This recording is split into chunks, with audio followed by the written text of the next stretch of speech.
नाज़रीन, खैरपुर में अॻूणे वॾे वज़ीर काइम अली शाह जे पुट असद अली शाह जी कोरोना रिपोर्ट पॉजिटिव अची वई आहे। इन हवाले सां तफ़सील ॾियण जे लाइ असां टेलीफोन लाइन ते मौजूद आहे खैरपुर मां रिपोर्टर हरेश कुमार। जी हरेश, तफ़सीलन खां आगाह कजो।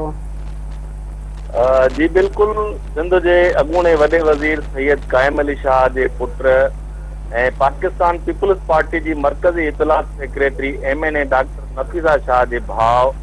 सैयद अरशद शाह जी कोरोना वायरस टेस्ट पॉजिटिव अची वई आहे ऐं अहिड़ो इतलाउ ऐं इन जी जेका तस्दीक आहे साईं अरशद शाह पारां पाण पंहिंजे ट्वीट ज़रिए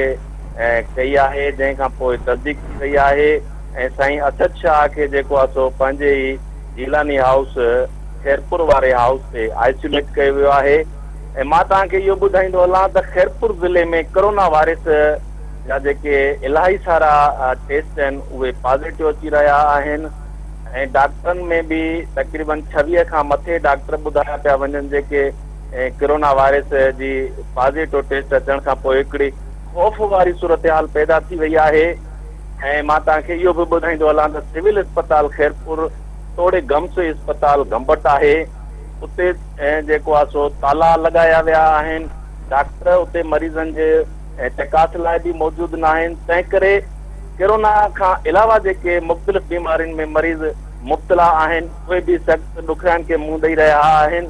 ऐं खैरपुर ज़िले में जेको कोरोना वायरस हिकिड़ी ख़ौफ़ जी अलामत बणिजी वई आहे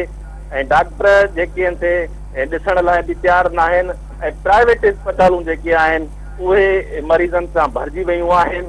ऐं उते जेको फीसूं आहिनि आवाम जो चवणु आहे त उहे फीसूं डबल वधियूं थियूं वञनि ऐं आवाम सख़्तु ॾुखियाईनि खे मुंहुं ॾेई रहियो आहे। जी हरेश कुमार, अवां जी महिरबानी।